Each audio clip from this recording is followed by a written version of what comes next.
If your accent is still making you stand out as a foreigner in Portugal, then you need to listen up to this lesson. Perfecting your pronunciation is the best way to make sure that you blend in and even get mistaken for a more advanced speaker than you are. So this is always my starting point with my new students because it gets them quick and satisfying results. In today's lesson, we are going to cover the 2 sounds we need for the letter L because I can guarantee you haven't noticed the subtle difference between the 2. If you are new to the channel, seja bem-vindo. My name is Liz and I help people who are relocating or retiring to Portugal get confident and conversational in Portuguese. I work with hundreds of students inside my Portuguese Pro program, taking them from saying their very first words right up to having their first conversation. So if that is something that you want to achieve, head to the description to sign up for the ultimate quick start guide to conversation in my free taster lesson. So when we talk about the letter L in linguistics, we talk about the light and the dark L. But what is the difference? So when it comes to the light L, it's probably the one you are most familiar with. It looks like this. La, la.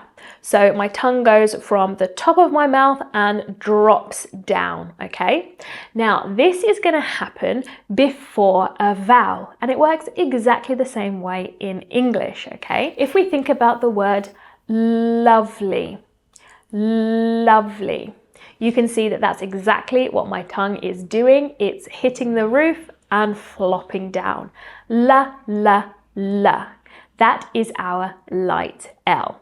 It does work exactly the same in Portuguese when we have an L, usually at the beginning of the word, or if it's usually followed by a vowel, we're going to use the same sound. For example, lado, leite, lá.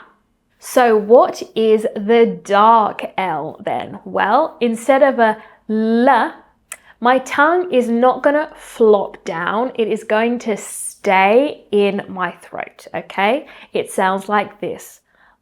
Ooh, ooh. Do you recognize this from English? We have it in words where the L is coming after the vowel, usually at the end of a word. So words like full, fall. Can you see how my tongue is doing something completely different here? It's not flopping down, it really is staying here. So once again, this works exactly the same in Portuguese. Words like mel, sal. Okay, we want to keep that sound down here because that is the dark L. This is one of the prominent differences between Brazilian and European Portuguese because the Brazilians would actually have a W sound at the end of a word that ends in L. For example, Brasil. This is why I saw a really funny Brazilian comedian who was talking about why do the Portuguese sound like they've got honey on the roof of their mouth that they're trying to lick off when they say words like Miguel? Because it sounds really different for the Brazilians, okay? So this is how I want you to remember to use that dark L. One thing I do want you to look out for though is when a word ends in a closed E, just because the L isn't technically at the end of that word, we're still going to use a dark L there.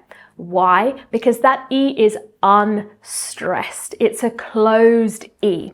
So words like pele are still going to have that dark L in there because we are ending with a closed E. This is once again one of the best ways you can ensure that you have a European Portuguese accent. So are you going to try this quick tip to improve your pronunciation? Let me know in the comments how this goes, and if you want more pronunciation tips from me, you can download my free pronunciation guide that covers 7 of the most difficult sounds in Portuguese, and check out the other videos on this channel dedicated to pronunciation. I have got tons and they are totally free. I'll be back next week with more tips and tutorials, but if you can't wait that long for next week, then go ahead and register for my free lesson for beginners below.